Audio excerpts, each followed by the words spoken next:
Tudo bem, pessoal? Boa noite. Espero que estejam bem. Eu sou, então, o professor Murilo Alves, sou maestro aqui em Cuiabá e estarei aí nesse período com um curso, ministrando uma disciplina muito importante para o processo de vocês aí, que é a disciplina de regência. Então, qualquer trabalho musical coletivo, né, de grupo, enfim, é muito importante se tem ali uma liderança, que essa liderança tome conhecimento, tome pé dos elementos gestuais, né, constitutivos ali do ato regencial, a gente chama do ato regencial. Então, hoje eu vou fazer um bate-papo com vocês aqui para dar uma explicada, uma explanada, né, do que se trata essa disciplina, que tipo de conteúdo a gente vai abordar, o que demanda de conhecimento técnico para o desenvolvimento o desenvolvimento técnico, na verdade, do regente, mas a título de ilustração, para que vocês entendam do que se trata essa disciplina, qual a importância dela ao longo da história da música, qual a importância dela na aplicação prática num trabalho com um grupo, e a partir desse entendimento básico, assim, do que se trata, a gente fazer uma ponte com o que vai ser necessário que vocês aprendam, que vocês desenvolvam, para que o trabalho musical de vocês, com a fanfarra, com a banda, com uma orquestra, ele tenha um princípio fundamentado na técnica regencial, que a gente chama, ou a técnica gestual do maestro. Tá bom? Então, vou começar me apresentando.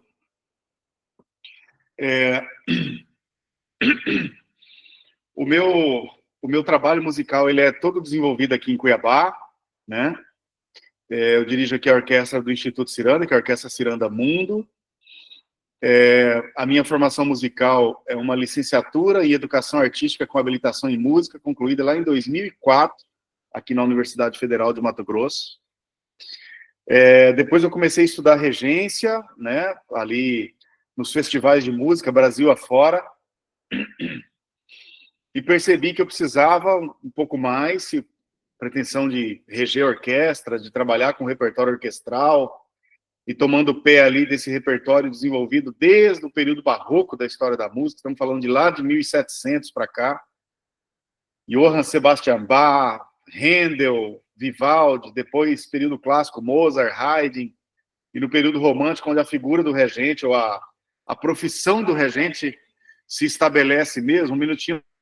E depois, no período romântico, eu estava dizendo que é quando a gente tem grandes mudanças na música orquestral e surge a necessidade da figura do regente, de modo muito sucinto isso, trazer as mudanças de andamento, possibilidades de interpretações, mas isso eu falo um pouquinho mais para frente.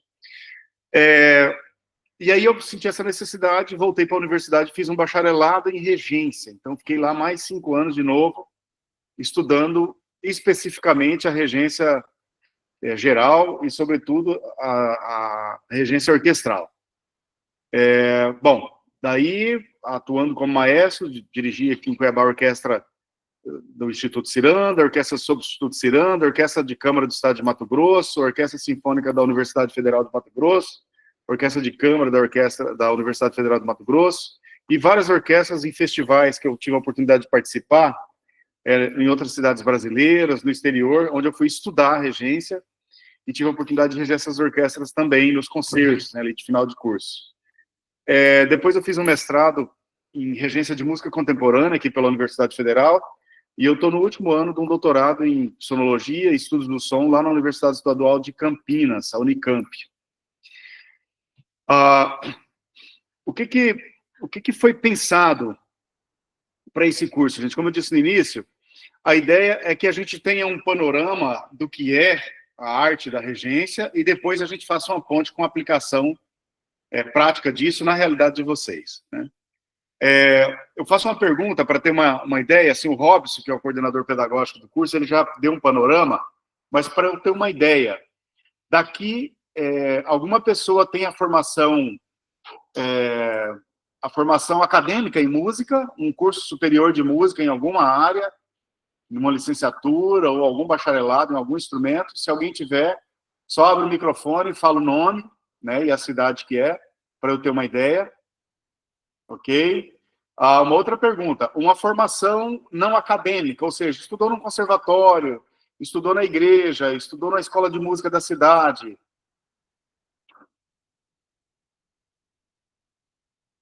Ninguém participou de um curso, é o primeiro curso formal de música, assim. Muito bem. Eu vou perguntando para ir filtrando, a gente vai chegar em algum lugar aí, tá?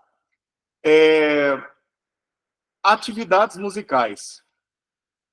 Quem toca algum instrumento, seja instrumento de orquestra, ou seja o violão, um teclado, uma sanfona, uma gaita de boca. Por favor, um levantou a mão aqui, o Antônio Carlos toca. Mais alguém? Toca algum instrumento? Aham, mais duas pessoas. Muito bem. Agora acho que eu vou falar um pouco mais a linguagem de vocês. Quem canta? Quem canta? Canta num coral, canta num quarteto. Aham. Agora já teve uma movimentação muito maior de gente que canta, né? Que tem a ligação com a atividade musical por meio do instrumento vocal, né? O Jean está falando ali que é o primeiro também. Coral, quarteto, grupo na igreja, Antônio Carlos. Muito bem. E aí, por último, a última pergunta, assim, todos vocês, aliás, eu vou perguntar quem nunca, né? Que daí fica mais fácil. Quem nunca assistiu à apresentação de um grupo musical? Seja um quarteto vocal, um coral, uma orquestra, uma banda ou uma fanfarra. Algum grupo coletivo de música. Alguém nunca teve contato com a apresentação musical, um grupo coletivo? A partir de agora, levanta a mão, só para eu ter uma ideia.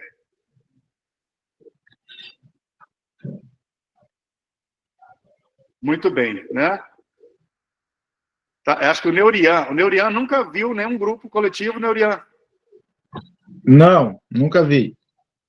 Muito bem. Muito bem. Então, tá bom. Mais alguém, além do Neurian, nunca teve a oportunidade de assistir um coral, um grupo, um quarteto, uma banda? William, a Simone também não. Neurian, você é de qual cidade? Cuiabá, Mato Grosso.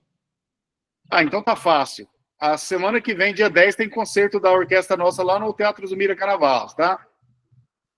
Vai ser que dia da semana? Vai ser, eu nem sei, hein? Acho que é dia 10. Não sei se é sábado ou domingo. Vale a pena. Você vai ver orquestra, regência, tudo uma vez só. Simone, você também nunca participou, nunca viu? Não, nunca participei, nunca vi. E você é de qual cidade? Comodoro. Comodoro. Muito bem. Tá bom. Então, gente, vamos partir do seguinte princípio.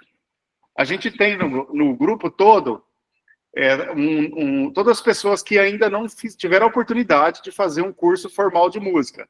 Nem um curso acadêmico, nem um curso livre, nem um curso no conservatório, nem um curso ali na prefeitura ou na igreja, a escolinha de música da igreja.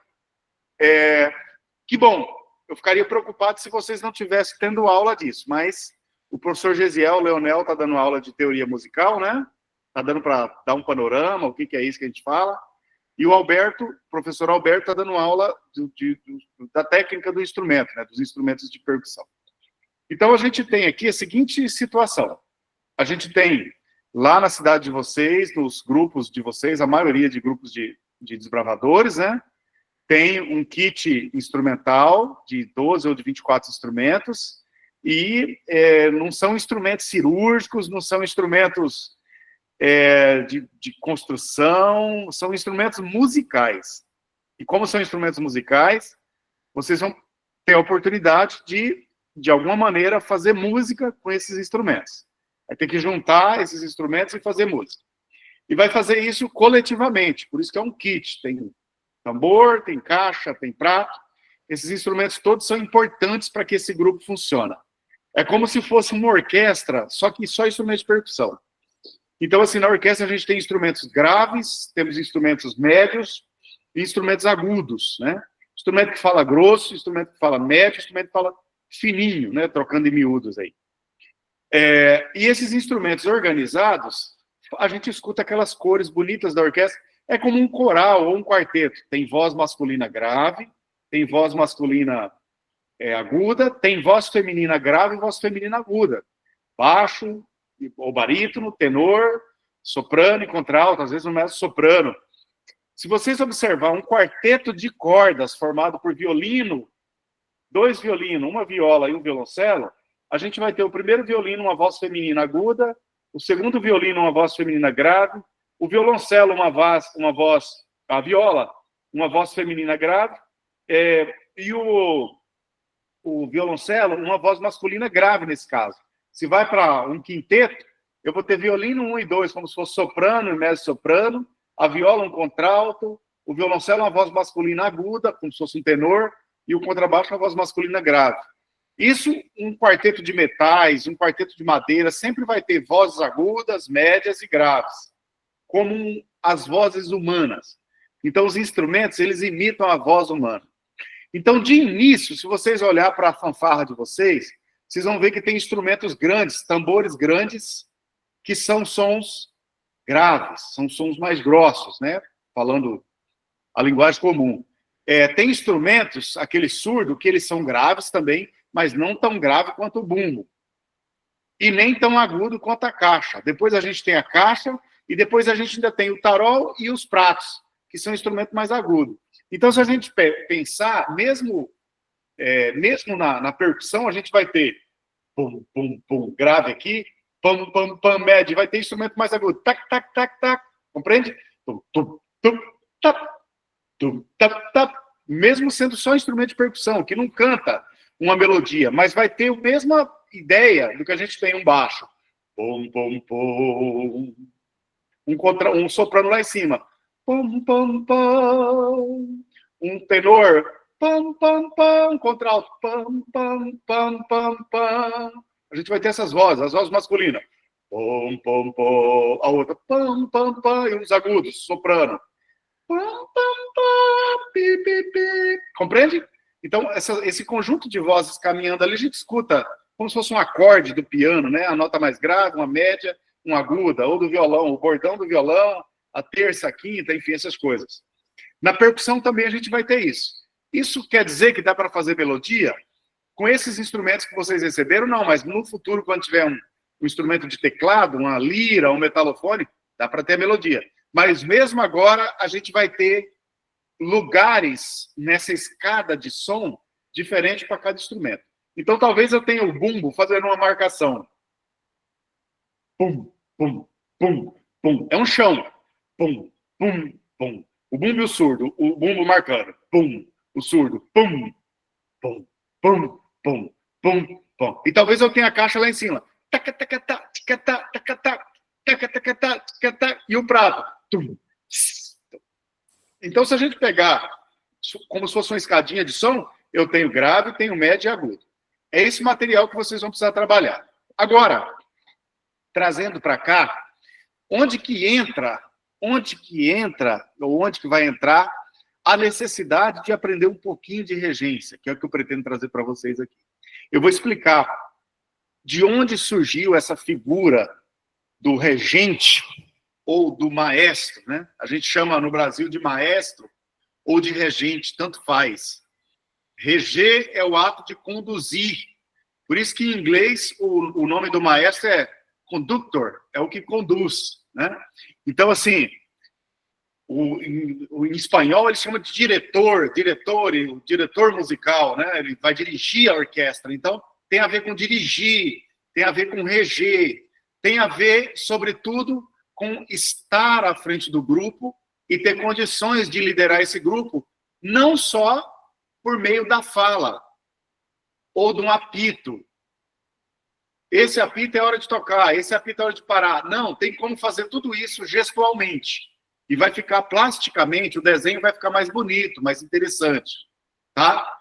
Então, assim, de onde que surgiu isso? Eu estava falando para vocês, lá no início, que a música orquestral, como a gente escuta hoje, eu tenho a oportunidade de ouvir uma orquestra tocando, ou um coro, ela existe, em termos vocais, desde antes da era cristã, já existia. Mas essa música ocidental que a gente conhece hoje, vem a partir da era cristã, a partir da organização das primeiras igrejas cristãs primitivas e com o estabelecimento de um canto de louvor. Durante 1000 anos, para vocês terem uma ideia, durante 1000 anos esse canto, é o que a gente chama de canto gregoriano, ele era um canto em uníssono.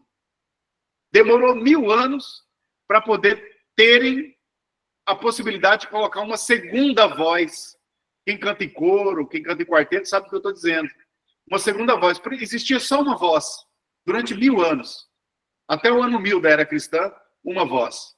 Na música ocidental, que é essa música que surgiu na Grécia, depois com o Império Romano, dominou todos aqueles países, toda aquela região, pegou muita coisa que era bom, a gente viveu aquele período helenístico, pegou muita coisa dali dos gregos, e uma delas foi o sistema musical que os gregos tinham. Desse sistema musical surgiu o canto gregoriano, na Igreja Católica primitiva. Desse canto gregoriano, durante 1000 anos, aí aparece uma segunda voz, e no ano 1200 surge um movimento no meio da música chamado polifonia, várias vozes. Aí, N vozes, tudo vocal, tá? E depois começaram ali a ter também um acompanhamento instrumental, de instrumento de teclado, instrumento de corda. Mas a estrutura de um grupo instrumental foi só lá no período barroco da história da música. Estamos falando lá pelos idos de 1700. É quando a gente teve ali um instrumental de orquestra organizado. O primeiro grupo foi a seção de cordas, né? Instrumentos já prontos desde 1700.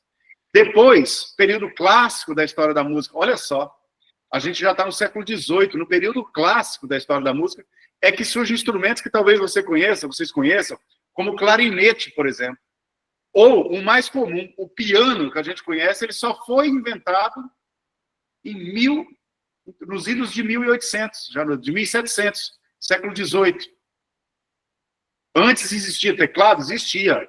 O cravo, espineta, órgão, não o órgão eletrônico, mas aqueles órgãos de tubo, né? Funcionava com um grande fole, com vento entrando e fazendo os sons acontecer nesses tubos. Depois, no período romântico da história da música, que é ali já no século XIX, é que surgem os saxofones, amplia a quantidade de clarinetas na orquestra, surge o clarone, surge a tuba. Os trompetes e trombones e as trompas eram mega limitados, era o que a gente chamava de instrumentos naturais. Eles não tinham esses pistões, essas válvulas como tem hoje. Só pós-revolução industrial, com o desenvolvimento de máquinas, equipamentos, tornos, blá, blá, blá, blá, blá, blá, que foram inventando válvulas, pistões, e deram maiores condições para que os instrumentos da família dos metais tocassem, por exemplo, todas as notas da escala cromática.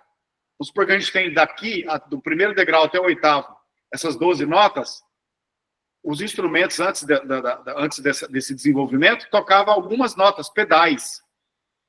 Uma nota base, 5 notas acima. Uma nota base, então eles faziam aquelas fanfarras. Pom, pararam, pom, pom, pom, pararam, pom, pom, pom, pararam, pom, pom, em pontos específicos. Não tinha condições de fazer por exemplo. Essa escala que a gente chama, ou seja, tocar todas as notas, só foi possível pós-revolução industrial. Então foi um processo longo. E a figura do regente? No começo não tinha também o regente. Eu estou falando tudo isso para contextualizar onde aparece o regente.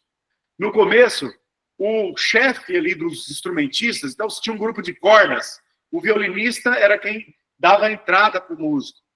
Com o arco do instrumento, o cravista ou o organista tocando, ele dava a cabeçada, ele dava uma respirada e dava a entrada, ou dava um gesto para começar a música. Isso mais de século. Porém, teve um momento da história da música que a música deixou de ser em um andamento estrito, do começo ao fim. Então, você pega a música barroca, depois vocês podem procurar no YouTube. Principais temas de música barroca. Vai aparecer compositores como Johann Sebastian Bach, Georg Friedrich Händel. Händel, famoso pelo seu Aleluia. Todo mundo já ouviu isso aqui, né? Aleluia, aleluia. Já ouviram em algum momento? Essa é a música do período barroco, lá desse compositor, o Händel. Bach, Jesus, Alegria dos Homens. Vocês que são adventistas, eu me lembro que tinha até um CD do grupo Reluz Júnior, que eles cantavam Jesus, Aleluia, Jesus, Alegria dos Homens.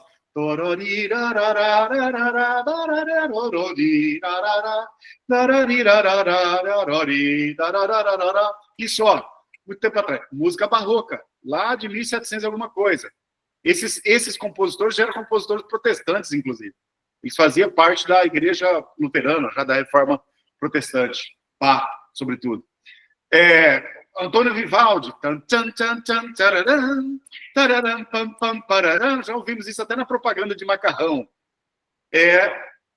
As Quatro Estações, do compositor italiano Antônio Vivaldi. Então, essas músicas elas eram muito um andamento muito certo, muito do começo ao fim igual.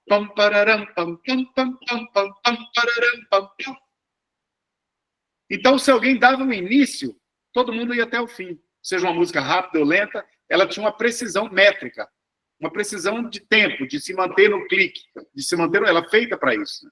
Só que quando chega na transição do período clássico para o período romântico está atrelado a uma coisa que aconteceu na história da humanidade, pessoal, chamada iluminismo, que o homem começou a olhar para ele e falar assim, olha, o homem tem sentimento, a gente pode expressar os nossos sentimentos.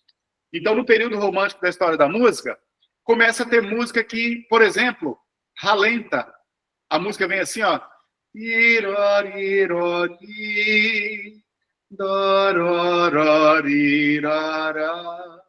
Ela vem no andamento e depois ela fica um pouquinho mais lenta. Ou ela acelera. Ela vai ficando dramática e, com isso, tem mais vida. Então, é uma música que ela fica mais balançada.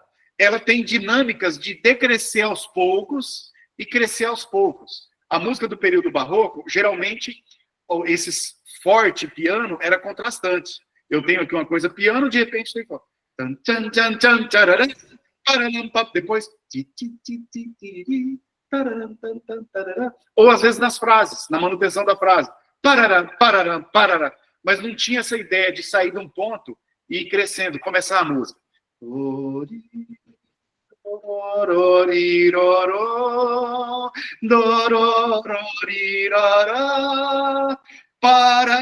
E adençando entre metais, entra a percussão, e fica fortíssimo, depois corta, pianíssimo.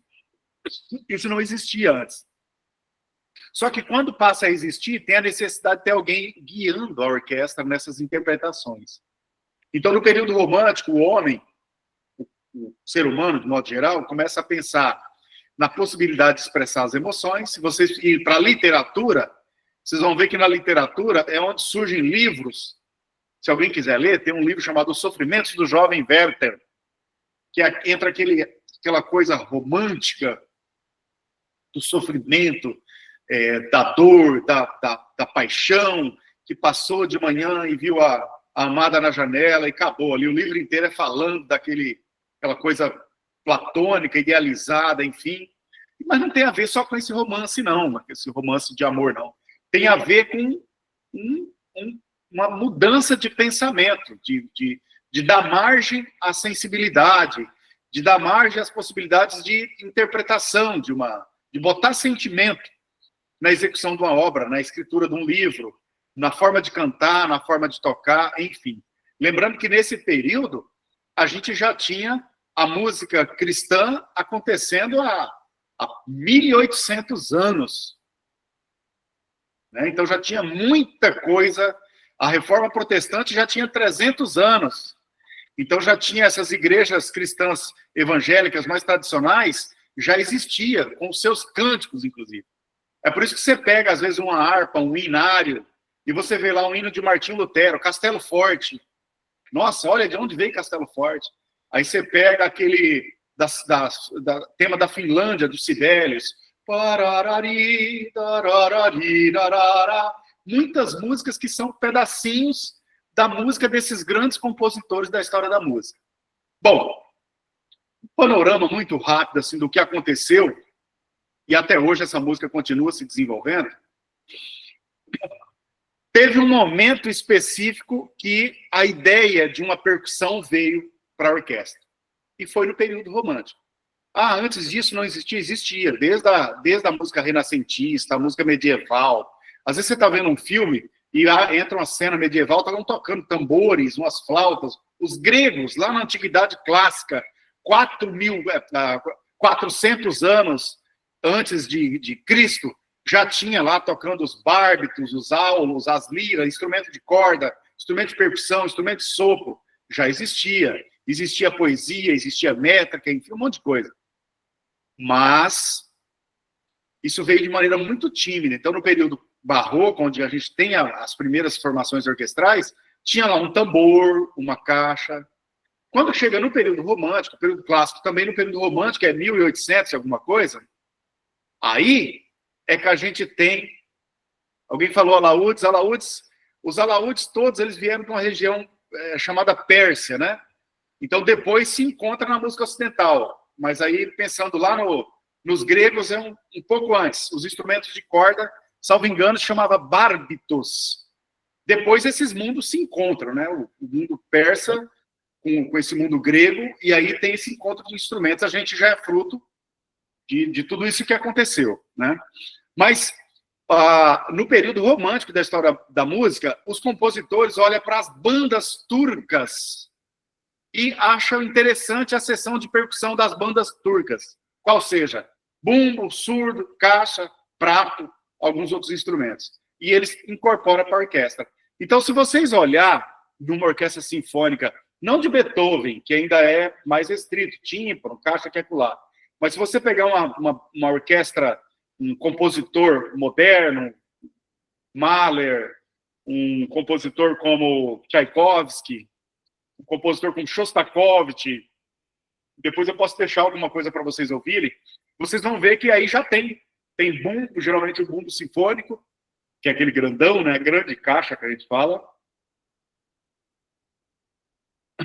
Gente, desculpa se eu espirrar, até que eu sou um cuiabano, quer dizer, estou há 40 anos em Cuiabá, e acostumei com calor. E quando vem o frio, me dá uma espécie de alergia a frio.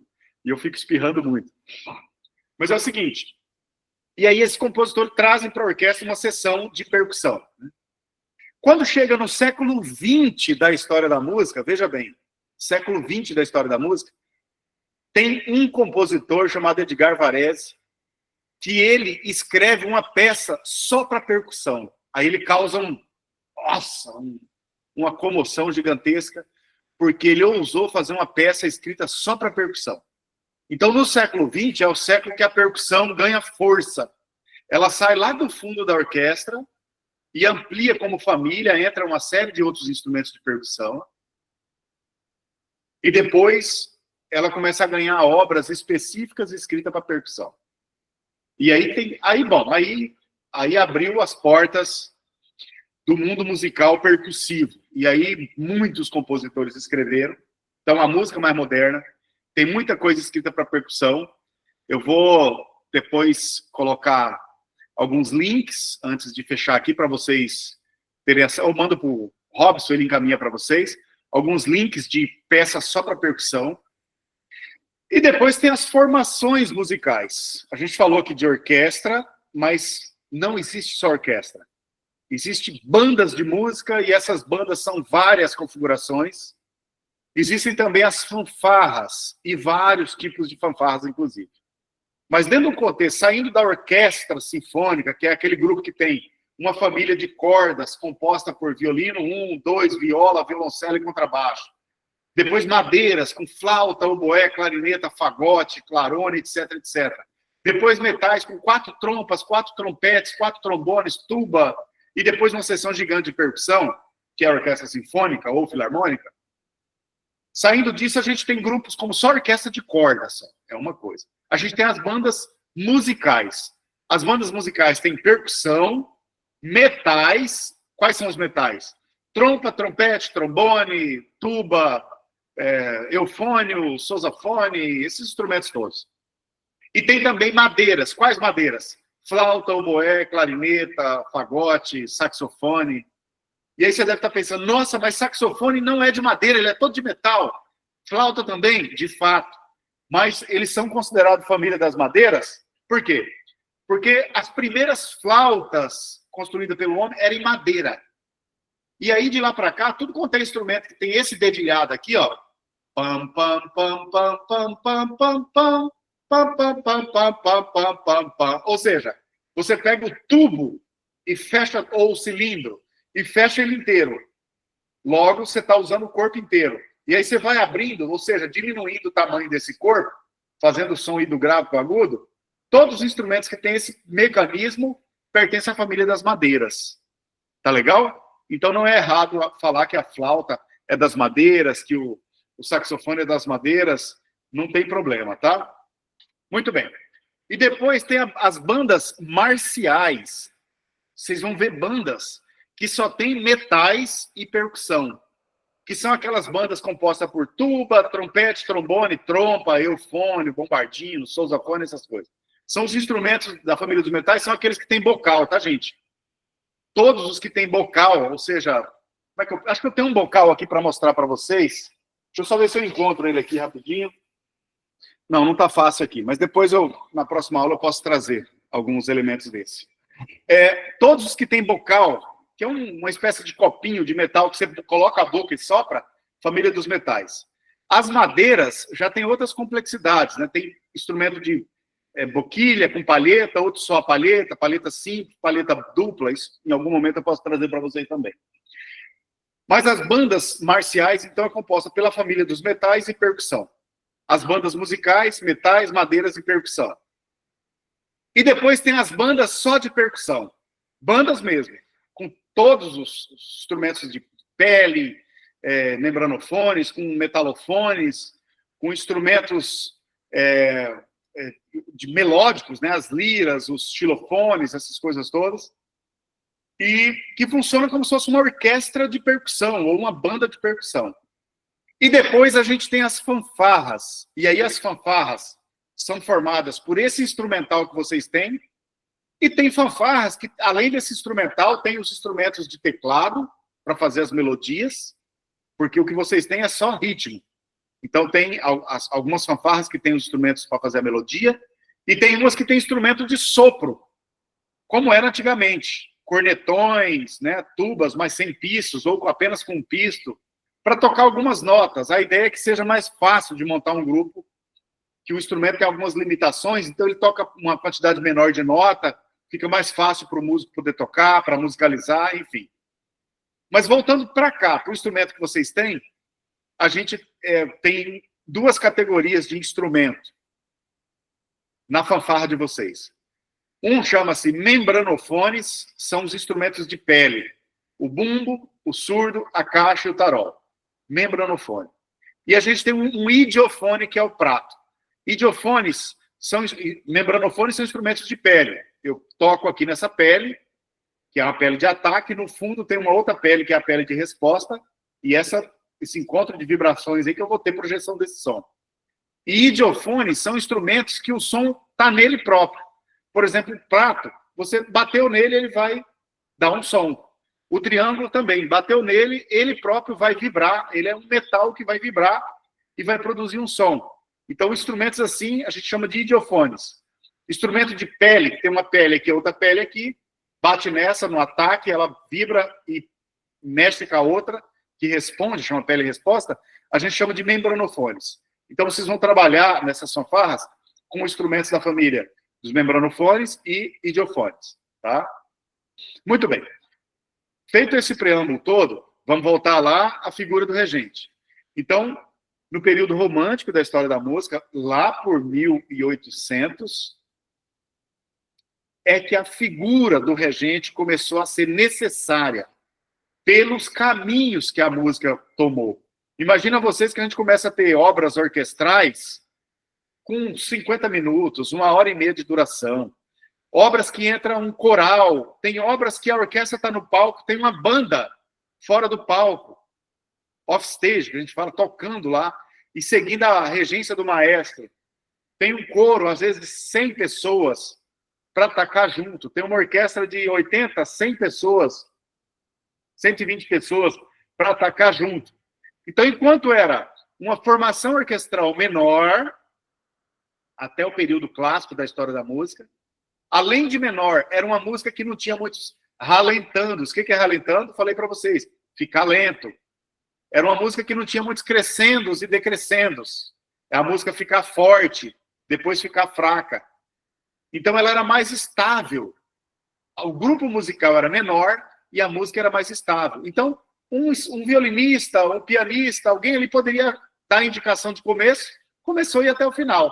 Mas quando a música começa a ter essa movimentação de andamento, que a gente chama de rubatos, ralentandos, retardandos, enfim, e quando a música começa a ter grupos muito grandes, coletivos enormes, começa a ficar muito difícil que a música aconteça sem a presença de um regente, do maestro, de alguém que vai, no mínimo, ir para frente do grupo, fazer um gesto, e todo mundo vai olhar para ele, ele vai respirar e vai começar aquela música de maneira que todos estão vendo aquele gesto e todos vão atacar ao mesmo tempo, porque ele está num lugar privilegiado para que toda a orquestra possa olhar para ele e ver o que ele está fazendo.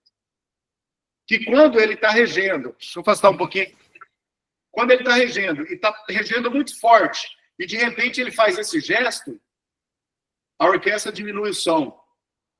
E às vezes a orquestra está vindo num tempo. Taca, taca, taca, taca, taca, taca, taca, e aí vai ficar lento. Vai ficar lento. Taca, taca, taca, taca, taca, taca, taca, taca, pá. Todos os 100 músicos que estão ali olhando para ele, vai perceber que ele vinha 1, 2, 3, 4. 1, 2, 3, 4. 1, 2, 3, 4. E todo mundo vai frear com ele. A mesma coisa, a hora que ele começar a acelerar. Se a música pedir, todo mundo vai acelerar com aquele regente. Ok? Depois, viram que era bom ter o regente. Por vários aspectos. Viram que se tem um regente, tem alguém para falar pelo grupo, tem alguém para liderar, e todos vocês que são ligados ao grupo de desbravadores, por exemplo, sabem a importância que tem a liderança de vocês. E como a coisa degringola quando a gente falha na liderança. Ou quando troca a liderança, vem uma liderança menos experiente, uma série de questões. Então, todos nós sabemos da dimensão e da importância que tem o papel da liderança ali na condução do trabalho. A autoridade que tem. E quando eu digo autoridade, eu estou dizendo da autoridade, aqueles princípios da autoridade, né? Que estão todos ligados à responsabilidade pelo resultado daquele trabalho. Não é a autoridade do autoritário, é a autoridade da responsabilidade, de ser responsável por aquele trabalho. Logo, precisa ser respeitado pelo trabalho que desenvolve. É quando você chega num lugar e tem uma pessoa limpando a sala de aula. Você vai pedir licença, você vai esperar, você vai agradecer, porque aquela pessoa tem autoridade sobre aquele espaço que ele está cuidando, que ele está limpando. Né? A pessoa está na porta do banheiro, é a pessoa que cuida do banheiro. Então, com licença, por favor, muito obrigado. Faz parte, é a autoridade dele. É aquela autoridade do pai que é responsável por cuidar de diversos aspectos da casa. Da mãe que é responsável por cuidar de diversos aspectos da casa e que os filhos olham para eles e veem como autoridade. Significa que são autoritários. Autoridade, por conta da responsabilidade que carrega. Muito bem. Viram que era melhor que o regente, que existisse uma pessoa ali, ao invés de todo mundo responder por tudo, imagina a Babel que seria, a confusão que seria uma orquestra de 100 músicos, cada um, cada cabeça, uma sentença, né? Uma história de vida, uma vontade, um desejo, um anseio, e dando opinião e querendo que a sua opinião valha. Então, lógico, o maestro conversa, escuta um, escuta o outro, mas no final das contas, ele precisa conduzir aquele grupo. E precisa convencer aquele grupo de que o que ele está falando faz sentido. com o conhecimento que ele traz, com a experiência que ele traz, com a bagagem, enfim. Então, viram que era funcional para a orquestra se tivesse um guia, uma liderança. Não só do aspecto musical. Então, se tem um aspecto musical que é todo mundo olha para ele, ele dá... tudo bem. Você estava falando sobre a autoridade, né? Sim. Eu estava dizendo que a orquestra, o organismo musical, viu que era bom ter alguém responsável, não só pelas questões musicais, de pedir uma dinâmica, de ensaiar a orquestra, de ensaiar o grupo. Uma orquestra profissional faz os seus ensaios antes do concerto. Uma orquestra de estudante também faz mais ensaios ainda. Então, era importante ter alguém responsável por pegar uma partitura, estudar aquela música, ir para o ensaio e trabalhar aquela orquestra até chegar ao momento da apresentação. Igual vocês fazem com coro, por exemplo. Nossa, funciona melhor se tem alguém liderando. Então, do ponto de vista dos ensaios, na hora da apresentação, o começo da música, o final da música, falar com o público quando precisa, dar uma explicação quando precisa, pedir uma dinâmica, alguém erra, conseguir fazer a coisa voltar para o eixo. Viram que isso era importante, a parte técnica era importante, mas era importante também pelo prisma aí, pela perspectiva da liderança, de ter alguém ali com essa responsabilidade de entregar um resultado daquele grupo. Quando surgiu isso, quando teve essa percepção, começou a surgir a figura do maestro profissional. Então, hoje, quase todas as grandes universidades do mundo têm lá, da mesma forma que tem um curso de piano, de violino, de engenharia, de medicina, do que for, tem um curso de bacharelado em regência orquestral e regência coral. Aqui na Universidade Federal de Mato Grosso tem o curso de bacharelado. 4 anos e meio, você vai lá, estuda e se forma regente, se forma maestro, bacharel em regência. Ok? Então, essa profissão se estabeleceu, ela ganhou importância no século XX, as músicas foram ficando cada vez mais complexas, ritmicamente, a figura do maestro se consolidou e hoje se tornou, há muito tempo, ela se tornou uma disciplina, um curso de graduação dentro das universidades, mundo afora. Se estuda para ser maestro. Tá legal? Alguma pergunta até aqui, pessoal? Deu para dar um panorama de que figura é essa, como surgiu? Tudo bem até aqui? Até 2 horas. Muito bem, então temos tempo ainda. Então, olha só. Bom, aí de lá para cá, se você entrar no YouTube agora e digitar Orquestra Sinfônica do Estado de São Paulo, vai aparecer 500 mil vídeos da orquestra tocando obras de Beethoven, Bach, Mozart, Tchaikovsky, Shostakovich, Brahms, não importa. Vai aparecer um monte de compositor e vai ter um regente regendo. Coral também. Os grandes corais, todos vão ter regente. Quando junta coral e orquestra, o regente da orquestra rege o todo. O grupo todo. Então, vocês vão ver isso. A tarefa para casa vai ser entrar e assistir alguns vídeos. Eu vou indicar alguns maestros que são importantes lá para o Robson. Ele vai colocar eu mando os links, ele coloca, e vocês, por favor, essa semana, dá uma olhada para ver uns maestros de tudo quanto é tipo, regendo, tá? Uns engraçados, outros mais sérios, outros regendo música alegre, outros regendo música dramática, mas vocês vão ver que todos eles têm um gesto, conduzem a orquestra, para a gente começar visualmente a se familiarizar com essa questão do gestual, tá? Para funcionar musicalmente. Muito bem. O próximo passo, então, é contextualizar para vocês a importância da figura de um regente no grupo de vocês. Então, se vocês pegarem um ritmo qualquer, e vamos supor, um ritmo assim, a fanfarra vai tocar um ritmo que é tac, tac, tac, tac, tac, tac, tac, tac, tac, tac, tac, a caixa está fazendo isso, né? Tac, tac, tac, tac, tac, tac, tac, tac, tac, tac, e o bumbo tá pum, pum, pum, pum. Então, é uma música, essa levada que eu estou fazendo é uma levada de uma marcha rancho. Essa marcha rancho, ela está escrita em 4. Ela vai estar, e você vai reger ela em 4, vai dar certinho para ter esse movimento, ó. Tac, tac, tac, tac, tac, tac, tac, Percebe? O meu gesto está sempre encaixado no mesmo ponto da levada.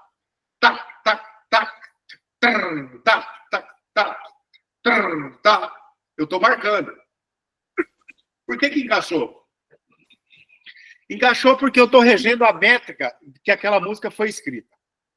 E isso, gente, é uma combinação de entendimento onde que está cada tempo.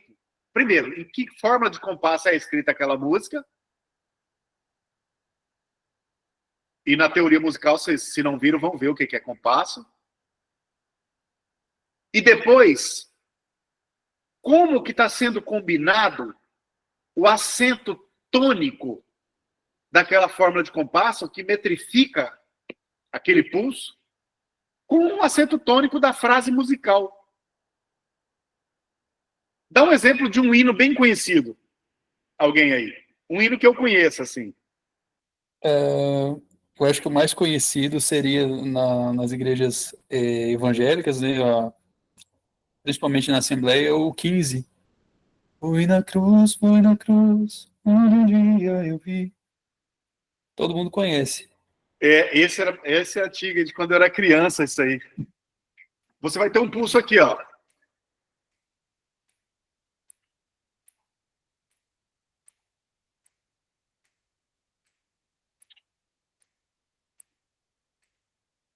Eu consigo estruturar ele numa forma de compasso. Ele pode ser em 2, pode ser em 4, depende, né? Mas dá para ter isso aqui, ó.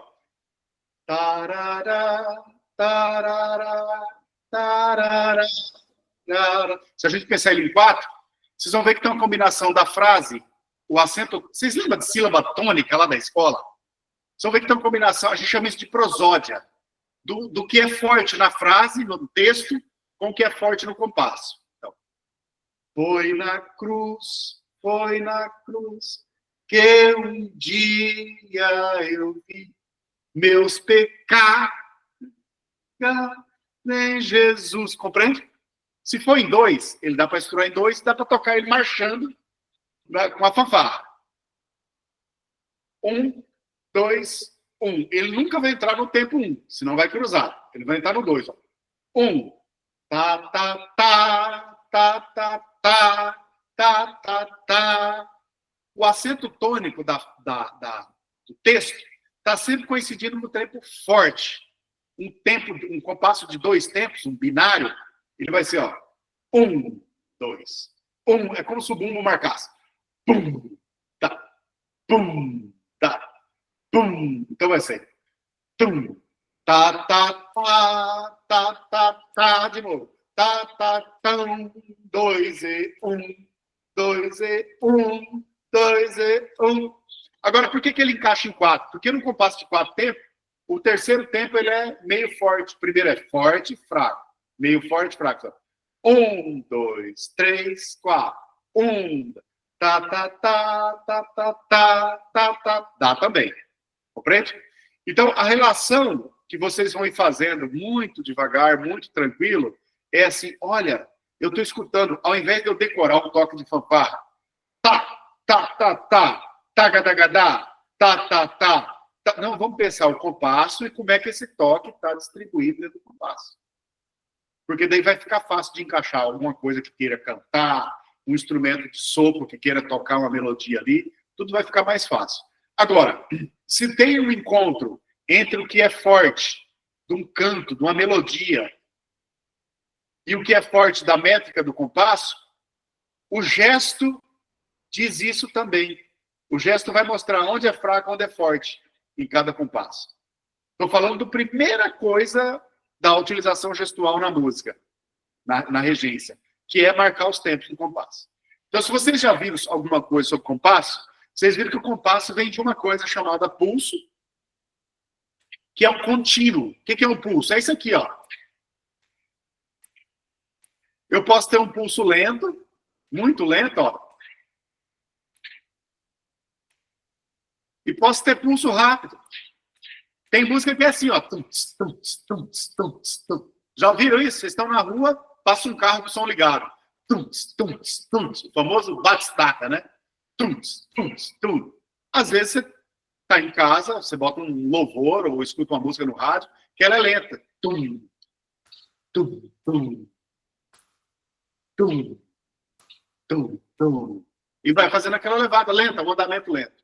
Agora, todas essas músicas populares que a gente escuta, incluindo os hinos, a maioria estão em compasso de 4 tempos, às vezes de 2 tempos, às vezes de 3 tempos, e muitos de 6 tempos. Compasso composto, a gente vai ver lá na frente. Agora, independente da forma de compasso, tudo vem de uma coisa chamada pulso. O pulso é contínuo. Tum, tum, tum, tum. 1 milhão de pulsos. Se você estabelecer um pulso aqui, ele vai ficar pulsando. É como um relógio marcando o segundo, gente. Aliás, segundo é 60, é um clique de 60, ou seja, 1 minuto vai ter 60 batidas. É mais ou menos isso aqui, ó. 1 segundo, 2 segundos, 3 segundos, 4 segundos. Esse é um pulso a 60. Ele pode ser o dobro. O hino nacional é o dobro de 60, é 120. Pam, pam, param, pam, param, param. Esse é o tempo, o andamento, o pulso. Um andamento rápido. Mas se eu pego mais lento, pam, pam, param, pam, pam, já não vai ficar, é o hino nacional, mas muito lento. Então, o pulso é aquela coisa contínua. O que chama, o que faz eu identificar que é um compasso binário, ternário ou quaternário? O que a gente chama de metrificação. O que é metrificação? É pegar esse pulso que é contínuo, tá, e falar, olha, a cada 2 pulsos, eu vou ter um forte. Então, ele faz 1, 2, 1, 2, 1. Metrificou. Agora, aquele pulso que era contínuo, ad eterno, agora ele tem uma divisão. Forte, outro fraco. Forte, outro fraco. Ah, agora eu quero fazer a cada 4.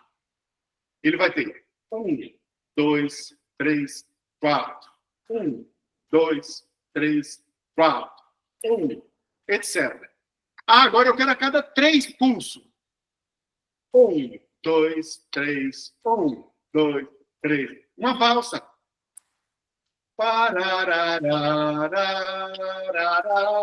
Tarira, tirararo, rirará, papira, 1, 2, 3, 1. Cantei uma música que é em 4, no tempo de 3, no compasso de 3. Uma guarânia, uma coisa conhecida. 1, 2, 3. Tarararará, rirararará.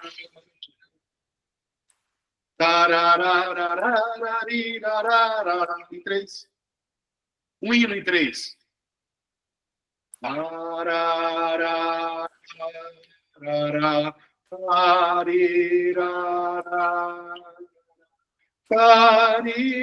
Conhece, né? Imagina se você vai para frente do grupo reger o hino lá no coro. Acontece muito isso naquelas comunidades religiosas que tem aquele coro, geralmente um coro de pessoas novas ali, aí alguém, vem cá, alguém vem reger aqui. Mas a pessoa nunca faz ideia do que é reger. Aí vai cantar esse hino. E aí vai reger assim. Deixa eu passar aqui para vocês verem melhor. Vai reger assim.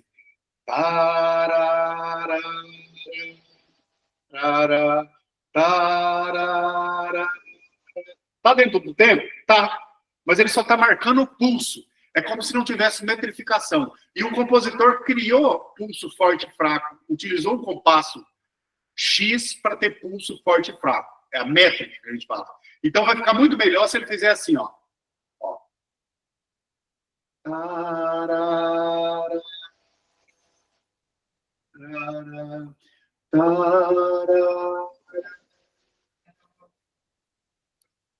Respirou, ó.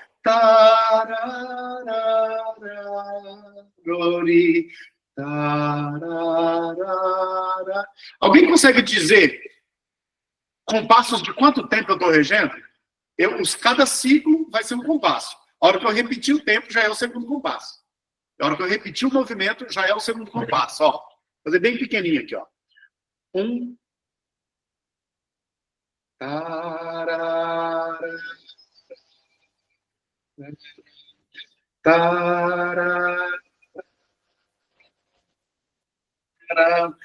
Tarirara,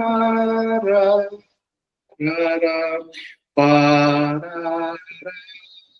Muito bem, alguém falou. Três tempos. É um compasso 3/4.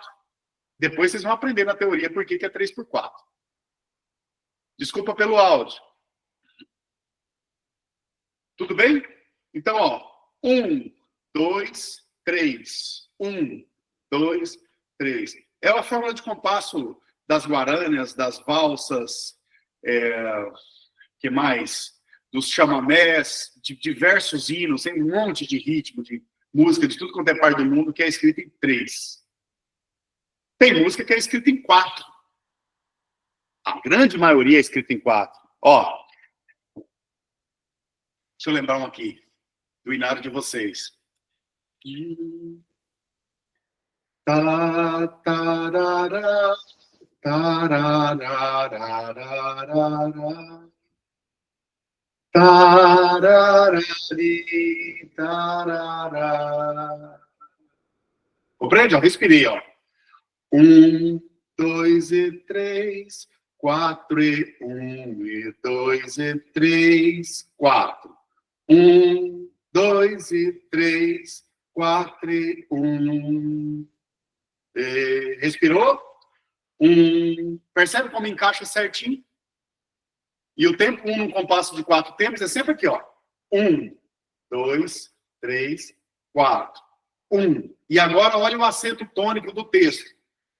Buscai primeiro o reino do céu. Compreende?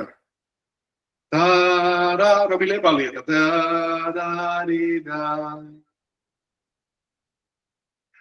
Parará. 1, 2 e 3. Ou seja, compreende? Então, você sempre encaixando o tempo 1 com o tempo tônico. Sempre vai dar certo? Às vezes não. Às vezes segura um compasso a mais, segura um tempo a menos. Mas 90% daquele texto vai sincar a sílaba tônica com o tempo tônico, ou seja, o tempo mais forte de cada compasso. O tempo que determina se aquele compasso é de 3 tempos, de 2, de 4, enfim. Até aqui. Estão entendendo mais ou menos aonde é que entra o gestual, pessoal? Como é que a gente combina o gestual com a música para não ficar fazendo uma coisa e o coro cantando outra, ou a fanfarra cantando outra? Estão entendendo? Alguma dúvida? Levanta a mão aí e fala, tá? Muito bem. Agora, eu retrocedo um pouco e vou apresentar para vocês o primeiro estudo prático nosso, que é o que vocês vão desenvolver ao longo da semana. A primeira coisa, pessoal, é entender o seguinte. A gente vai dividir o curso nosso em 3 partes, tá? A primeira parte diz respeito ao seguinte aspecto: o sistema articular superior. Por quê? Ao longo da minha vida e dando aula de regência, eu percebi, sobretudo naqueles que começam a fazer a aula de regência adulto, seja músico ou não. Vamos supor, um músico militar que passou 20 anos da vida dele sentado tocando instrumento. De repente, ele é chamado para vir para frente para reger e usar o corpo dele quase como um balé para gesticular. É quase como uma dança, para ele gesticular e falar de música com um gesto. Eu concluo e já passo para você, Antônio. Então, imagina aquele músico que ele chegava, Murilo, eu falava, não, deixa o gesto mais leve. Não é assim. Deixa mais tranquilo. Não consegue. A maioria também vem de uma realidade que não está acostumada a dançar. Nós não crescemos dançando. A gente cresceu dentro da igreja, mais discreto. A manifestação ela é mais discreta. Então, você não cresceu pulando o carnaval e dançando, então, quer dizer, você não tem uma relação com o corpo de muita dança, muito movimento, né? Então você chega, ó, agora você vai ter que ir para frente de um grupo e reger. E aí, o que acontecia com esses alunos? Tudo muito duro. Vou marcar um 2/4. Um 4/4. Que não tem nada de música. Compreende?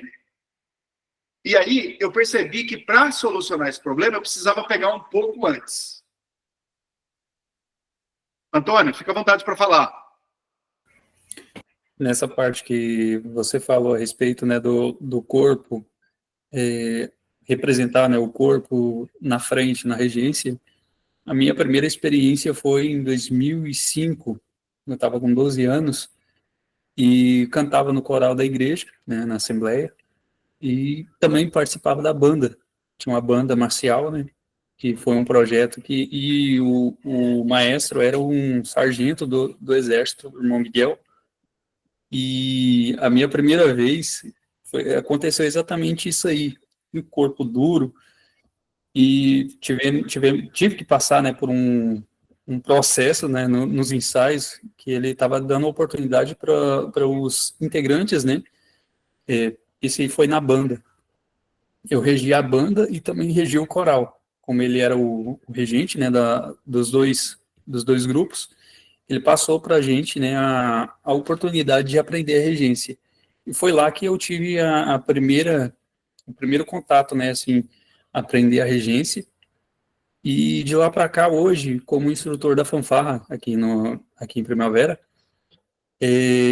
muitos até acharam estranho o jeito que eu estava ali regendo, né, os integrantes da fanfarra acharam estranho, né, porque nunca viram. Tá, e às vezes direcionar, né, qual instrumento ia ter que tocar naquele momento, fazer contratempo. E aí perguntaram para mim por que eu estava regendo ao invés de só apitar, né, e mostrar qual era o toque. Aí eu disse, né, que vem desde lá, nos meus 12 anos, eu aprendendo, né, e muito antes mesmo de me tornar o instrutor da fanfarra, às vezes ouvindo música no fone de ouvido, eu ia treinando, né? Mesmo que talvez errando ali, mas ia treinando os compassos e tudo, ouvindo música. Muito bem. Ouvir música e trazer para o gesto é uma escola. Você quer ver? Pega uma música simples. Parabéns para você. Tem dois tipos que se canta parabéns para você. Tem famílias, eu falo que na minha família, uma parte canta de um jeito. Quando é aniversário de alguém de uma parte da família, canta de um jeito. Quando é do outro, canta de outro. Uma parte canta em 3/4, que é originalmente como é o Happy Birthday, né? E outra parte canta em 2/4. Então fica assim, ó. Se você vai reger em 3, ele vai virar uma valsa, né? Ele vai ficar, ó. Parabéns pra você nesta data que... o meu gesto já está dizendo. Muitas... Tá vendo a respiração? Muitas felicidades, muitos anos. Você vai regendo a retomada das frases. Só que tem outra parte da família que é em 2. É assim, ó. 1. Parabéns pra você. Em marcha. Nesta tática,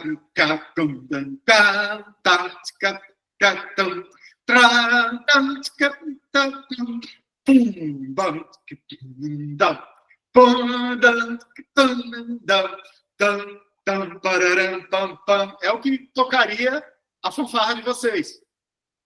Em 2/4. Geralmente. Principalmente você tem que marchar. Não dá para marchar em 3, né? A marcha sempre vai ser em 2. Se é para marchar na avenida, é sempre em 2. Forte, fraco. Forte. Agora, em casa, às vezes, na minha família, canta assim, uma valsinha. 1, 2. Parabéns pra você. 1, 2. 3 e 1, 2. 3, 1, 2. 3 e 1, 2. 3, 1, 2.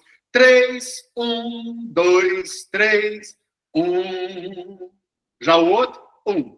Para 1, 2, e 1, 2, 1. Tararam, e vai embora. Vai embora. Compreende? Mas assim, se você está ouvindo e fazendo a relação de onde se encaixa os tempos, principalmente a hora que as aulas for avançando, que vocês for treinando os compassos. Aí eu vou passar, escuta aquela música e marca o compasso dela. Vocês vão ver que funciona muito bem. Tá? Você pode cantar um hino e, né, imaginar qual é o compasso e reger esse compasso. Ao invés de eu cantar Tarararararara, sobe. Tarara, 1, 2 e 3 e 4. 1, 2, 3, 4. Tan. Tararararara. Tararara. Percebe? 2, 3, 4. E vai embora. Deixa eu lembrar um hino adventista aqui.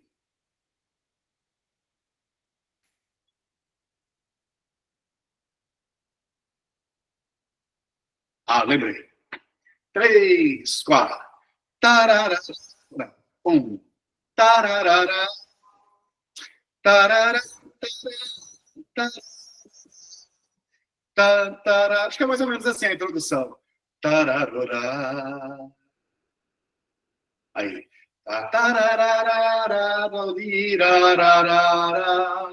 Não é muita melodia assim? O refrão, como é o refrão?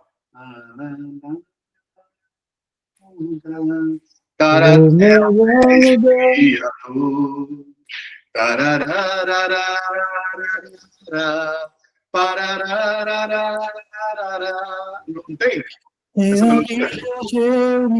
Exatamente. Em 4. Em 4. É uma marcação. Tararara. Tararara. Tararara. E fica ali, marcando em 4 tempos. Vai ter hino em 3, vai ter hino em 2, vai ter hino em 6/8, em 12/8, e por aí vai. Muito bem, isso tudo a gente vai ter um longo percurso aí para caminhar, entender e achar onde colocar o gesto. Fiquem calmos, não é para ninguém sair fazendo isso amanhã, não. Vamos voltar para cá e pensar no seguinte: se eu uso o meu corpo agora, eu vou passar a usar o meu corpo para fazer marcações musicais, ou seja, utilizar o meu corpo dentro do contexto de um gestual musical, eu preciso entender na consciência como é o funcionamento dele. Então, o primeiro exercício nosso é o seguinte: compreender o sistema articular superior. O que é o sistema articular superior? Cintura para cima. Eu tenho vários articuladores. O principal dele é aqui, ó, o complexo articular do ombro. Com o ombro, eu tenho gesto que eu posso fazer assim. Tá vendo? Eu posso fazer assim, posso fazer assim. Eu posso fazer movimentos circundatórios, assim. O ombro, para eu ter condições de fazer esse tanto de movimento, o ombro, ele tem, não é só um tendão, uma coisa que não, é um que puxa para cá, outro que puxa para lá, não tem problema, não precisa saber o nome disso. É outro que puxa aqui para a escápula, outro que pendura, e é o que permite que eu pegue um pente e penteie o meu cabelo. Pego uma escova e escovo os meus dentes. Visto uma camisa. Se romper um tendão desse, vou precisar de cirurgia, pino, recuperação, restaurar isso aqui, para poder conseguir fazer esse movimento. Qualquer coisa que quebrar aqui, eu não consigo, talvez, levantar assim. Eu tenho movimento de elevação frontal. Eu tenho movimento de elevação lateral. Eu tenho esses movimentos circundatórios. Compreende? Eu posso levantar os ombros. Eu posso abaixar os ombros. Eu posso jogar para frente. Eu posso jogar para trás. Tá? Mas, Murilo, é óbvio, eu sei que eu tenho isso aí. Eu uso todo dia. Pois é. Mas a hora que você usa no automático. Mas a hora que você for reger, talvez você não use. Talvez você fique duro. E aí vai doer, vai ter um monte de coisa. O que eu estou dizendo é, olha, vamos soltar o corpo, entender como funcionam os articuladores, para poder, na hora de praticar os gestuais, eu não tenho problema com isso. Tá? Então, o exercício bem simples para vocês é esse aqui, ó. Relaxa os braços, coloca a mão aqui em cima do ombro e faça esse movimento circundatório, ó. Faz ali 5 vezes para frente. Podem fazer aí, tá? 5 vezes para frente. Depois, 5 vezes para trás. Em casa, vocês vão fazer na frente do espelho. Olha na frente do espelho, vê esse movimento. Perceba que vocês estão rodando mesmo, né? Rodando mesmo, ok? Solta o braço, relaxa, respira e faça exercícios bobos de elevação frontal. Nossa, que coisa! É para tomar consciência. O seu corpo entender, puxa, por que ele está fazendo isso? E aí, quando você começar a trabalhar pulso e depois gestual, o seu cérebro vai entender e vai assimilar e vai trazer, olha, precisa fazer aqueles exercícios para tomar consciência, para ir ficando automático, para ir ficando, né, funcional e tal. O corpo, a memória muscular ia acontecendo. Então, faça lá 5 elevação frontal na frente do espelho, olhando para o seu ombro, tomando consciência. Aí faça a elevação lateral, até em cima, até o meio, desce, na frente do espelho. Faz lá 5 vezes. Aí faz para trás. Esse movimento. Esse movimento. Depois faça movimento circundatório, já fez assim, faz com o braço inteiro. Sentido horário, os 2 braços, sentido horário, para você ter uma percepção e memorizar uma percepção de um lugar que a gente chama de espaço imediato de atuação gestual. O regente, ele trabalha em 3 planos. Tem um espaço imediato de atuação gestual, tem um espaço expandido de atuação gestual e tem um espaço contraído de atuação gestual. Isso significa que às vezes a gente rege aqui. Às vezes rege aqui. Às vezes rege aqui. Depende do tamanho do grupo, da força da música, da potência da música, do drama que é aquela música. Depende, um forte, um piano. Então, faça esse exercício de ocupação espacial. Como sabe, mapeando. Faça em sentido horário, depois faça em sentido anti-horário. Ocupando toda a sua envergadura. Tá? Desenha aí assim, uma espécie de coração. Vai para lá, dá a volta, faz aqui. Para você ir tomando consciência espacial. O seu olhar periférico aqui, perceber aonde que esse braço vai, aonde que esse braço vai. Para cima, para cá, um monte de coisa, tá? Porque isso vai te dar um passo a passo de consciência que quando lá na frente, no final do curso, talvez a gente consiga fazer isso. Que é uma mão marcando o compasso, 1, 2, 3, enquanto a outra está falando para a orquestra decrescer, para a banda decrescer. Ó, crescer, decrescer. Essa mão está marcando uma marcha, um 2, e essa aqui dá uma entrada. Ou faz um corte. Enquanto a outra não para de marcar. Compreende? Um desenho, uma frase. Uma mão está fazendo uma coisa, vou mudar o compasso para 3. 1, 2, 3, 1, 2. Percebe que essa mão faz uma coisa, essa outra? Talvez a gente chegue lá nesse ponto, de vocês ir para frente do grupo e trabalhar com a independência das mãos. Vai depender de como a gente caminhar. Tá bom? Terceiro ponto. Venham para cá e pegue o segundo articulador. O segundo articulador é o cotovelo. Então, a gente pode fazer o que com o cotovelo? Para lateral. A gente pode fazer esse movimento. A gente pode fazer o movimento de flexão, extensão e flexão. Para cá e para cá. Tá vendo? De cotovelo. A gente pode fazer para lateral, assim. Abraçar e fechar.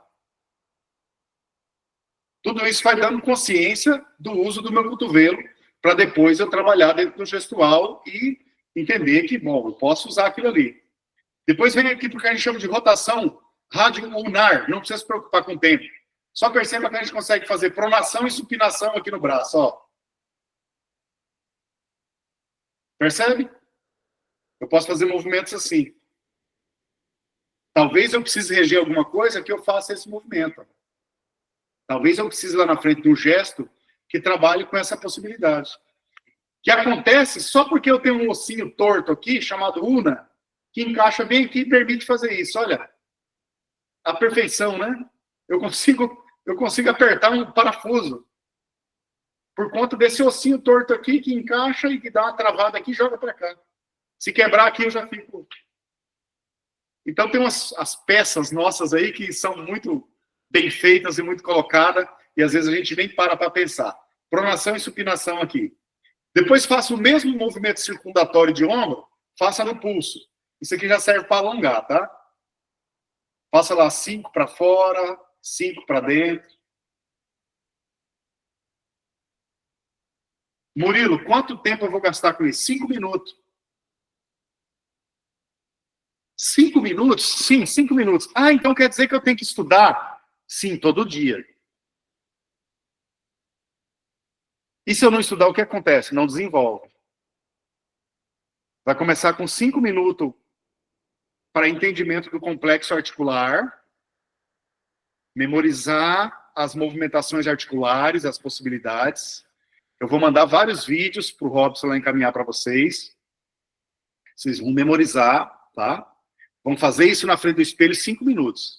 A semana que vem, na próxima aula, eu já entro com padrões gestuais. E aí já vai ser de 5, vai para 15 minutos. E se eu não praticar? Você não vai ver mesmo, tá longe, a aula é remota, né? Eu não tenho nada a ver com isso, só que você não vai se desenvolver. Então, se a gente tem um propósito, se a gente quer desenvolver, precisa ter uma prática diária, 5 minutinhos. Nossa, vamos começar com 5 minutinhos todo dia, na frente do espelho. Por que na frente do espelho? Porque o espelho fala se você está bem na foto ou não. Senão você chega lá, acha que você está lindo fazendo aquele gesto e depois você vai ver na frente. Tira uma foto, você está bem assim, ó, regendo bem assim. Ó. Mas como não percebi isso? Porque não treinou na frente do espelho. Então, na frente do espelho, você vai deixar o seu rosto tranquilo, você vai fazer o movimento de respiração. Inspira sempre pelo nariz, solta pela boca, concentra. Tenta não encher o peito de ar, assim, e levantar o peito. Tenta encher a barriga de ar, e depois solta o ar. Depois faz movimento circundatório de ombro, faz movimento de elevação lateral, frontal, para trás. Vai para o cotovelo, faz extensão, faz flexão, faz abdução, faz para cá. Aí vem para cá, para o rádio lunar, pronação, supinação, vem para o pulso e trabalha ele 5 minutos. E depois de 5 minutos, você vai ligar o seu celular num negócio chamado metrônomo. O professor de percussão já falou isso para vocês? Vocês entram aqui, ó, no metrônomo online. Metrônome, escreve metrônome. Metrônome online. E aí vai abrir uma série de metrônomos, escolhe um metrônomo online desse, acho que o Google tem um, e aí coloca lá a 60, quer dizer, uma por segundo. Colocou a 60? Coloquei aqui, ó. Ah, não quero usar o do celular, vou comprar um metrônomo. Ótimo, pode ir lá na loja de música e comprar um metrônomo. Coloquei aqui, ó, metrônomo online, coloquei 60 batidas, tá vendo? Vou dar um clique aqui. E ele vai começar a marcar.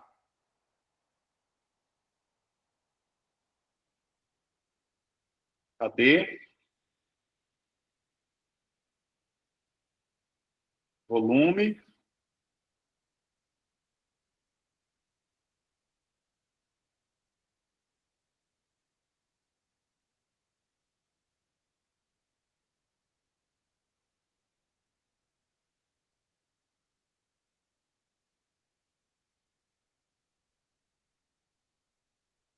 A internet está meio travando. É legal baixar, tá? Baixar vai ficar mais fácil para vocês olhar. Deixa eu achar aqui.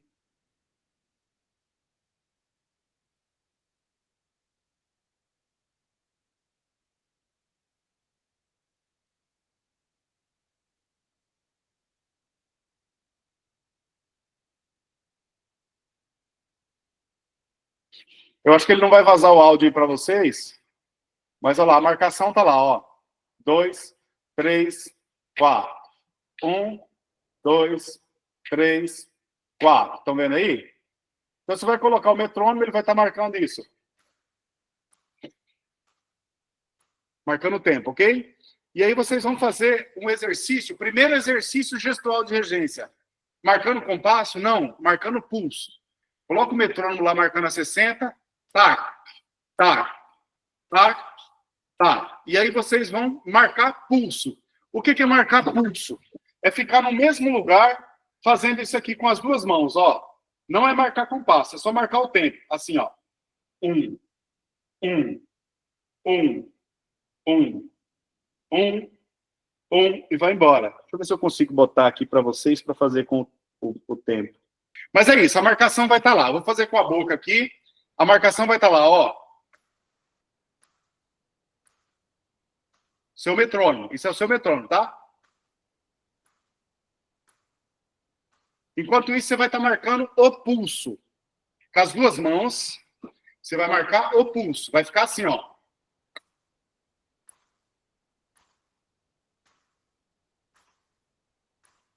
Murilo, como é que eu sei como eu vou armar esse gesto? Eu vou ensinar para vocês agora. O primeiro gesto, que a gente chama de gesto preparatório, para você não começar do jeito errado. Você vai fazer o seguinte, ó. Todos vocês vão fazer isso aqui. Foi para frente do espelho, ligou o metrônomo está lá. Para você não começar a balançar a mão de qualquer jeito, você vai pegar os 2 polegares, juntar, trazer até o umbigo. Ok até aí? Depois você vai pegar os 2 indicadores e se juntar, formando esse triângulo aqui. Deixa os dedos relaxados, não precisa fazer assim, não precisa fazer assim. Você vai só deixar a mão relaxada, encosta um polegar no outro, traz até o umbigo, encosta um indicador no outro.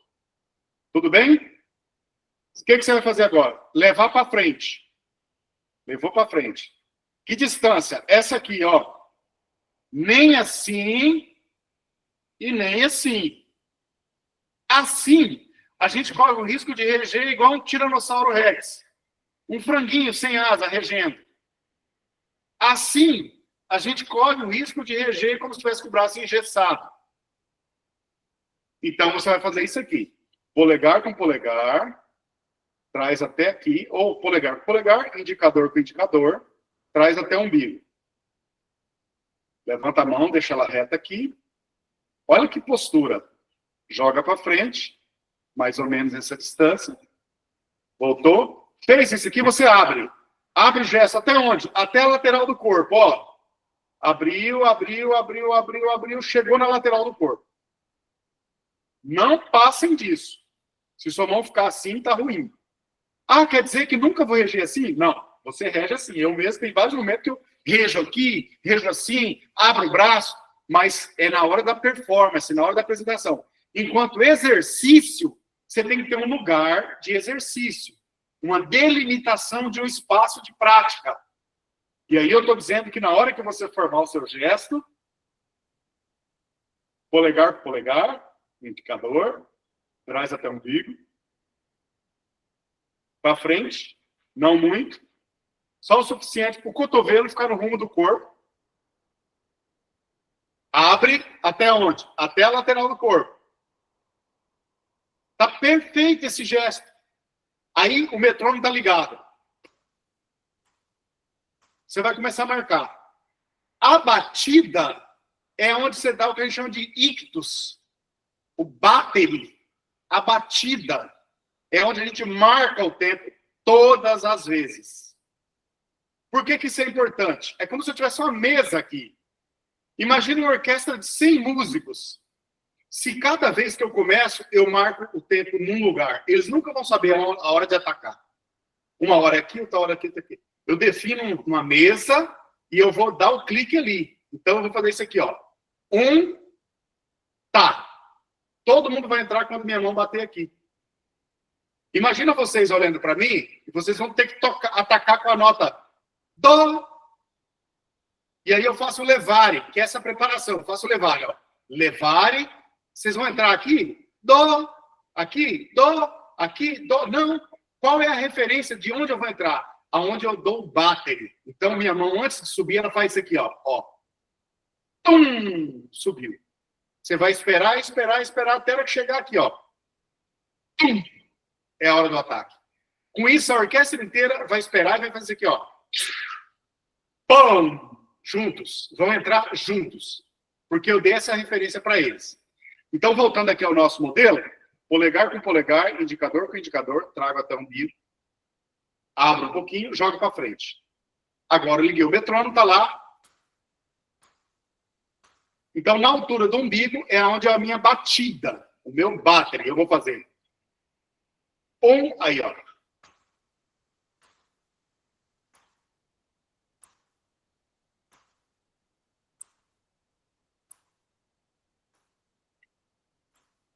Entenderam? Fazendo assim, não tem erro. O que não pode acontecer? Endureci meu braço. Porque eu nunca movimentei meu corpo se não for para trabalhar ou para fazer qualquer coisa. Tudo bem, por isso que tem um exercício, 5 minutos de exercício articular, você soltar as articulações, perceber que seu braço movimenta, que esse movimento, fazer desenhos gestuais assim,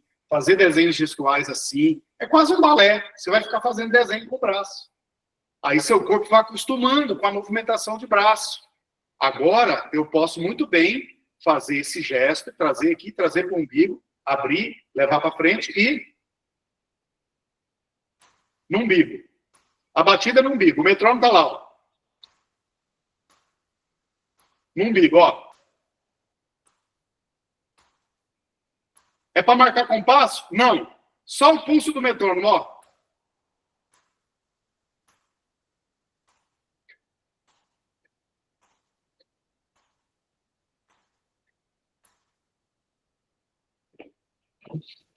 Pergunta séria agora. Entenderam? É possível fazer isso em casa, pessoal? Então, temos um combinado aqui. Vocês vão fazer 5 minutos de articular, consciência corporal, e depois 5 minutinhos apenas de pulso. Se possível, todos os dias. Não consigo tirar 10 minutos para minha prática musical todos os dias. Ok. 5 vezes na semana. Não consigo 5 vezes na semana. Ok, 4 vezes na semana. Não consigo 4 vezes na semana. 3 vezes na semana. Não consigo 3... Aí não tem remédio. Se fizer 7 vezes, ótimo. Se fizer 6, melhor. 5, muito bem. 4, muito bem. Abaixo de 3, aí não dá para o corpo, para a memória muscular, não dá para desenvolver absolutamente nada. Vai ficar só no campo da compreensão. Ah, entendi, nossa, entendi. A hora que vai fazer, não sai nada. Tá? Lembrem-se que a gente vai ter o giro pelas cidades, então se programem para poder tentar ir na cidade mais perto que a gente for. Faz um esforço aí, eu sei que é complexo, mas se der para ir, vai ser legal, porque tudo isso que eu estou falando aqui, a gente vai fazer valendo lá, né, ao vivo, pegar no seu braço, mostrar como é, mostrar como funciona, a percussão tocando e a gente mostrando como funciona. Tudo bem, pessoal? Então, assim,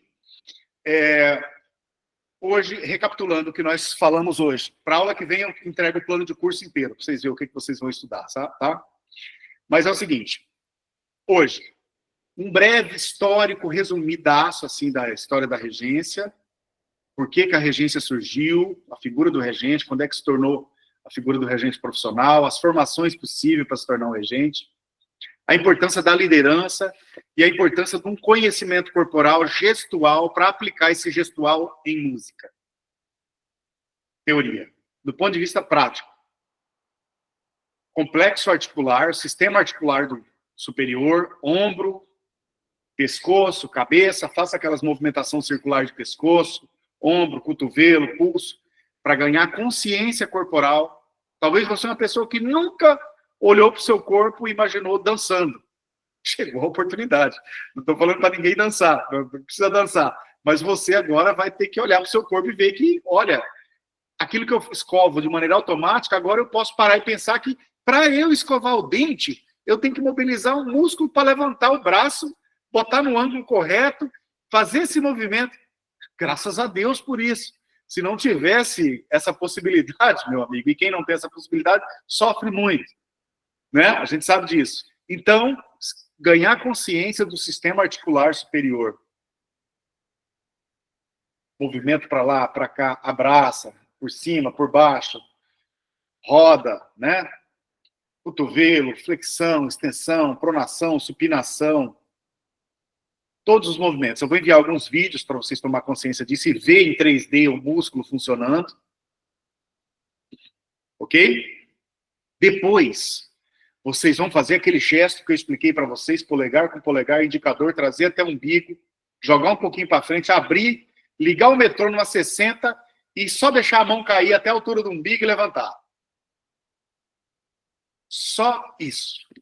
Eu vou mandar um videozinho relembrando isso para você durante a semana olhar e lembrar o que eu pedi para fazer. Tudo bem? 10 minutos todo dia por hora. Quem puder, agradeço demais, porque vai ser lindo e vai andar muito bem. Ok, minha gente, prazer, muito obrigado. A gente se vê em breve para a nossa segunda aula. Na próxima aula, a gente já estuda os primeiros 3 padrões gestuais, compasso binário, ternário e quaternário. Com isso, já dá para reger muita coisa, viu? No mais, muito obrigado pela atenção, boa noite, bom descanso, boa semana para todos nós. Simone, fica à vontade.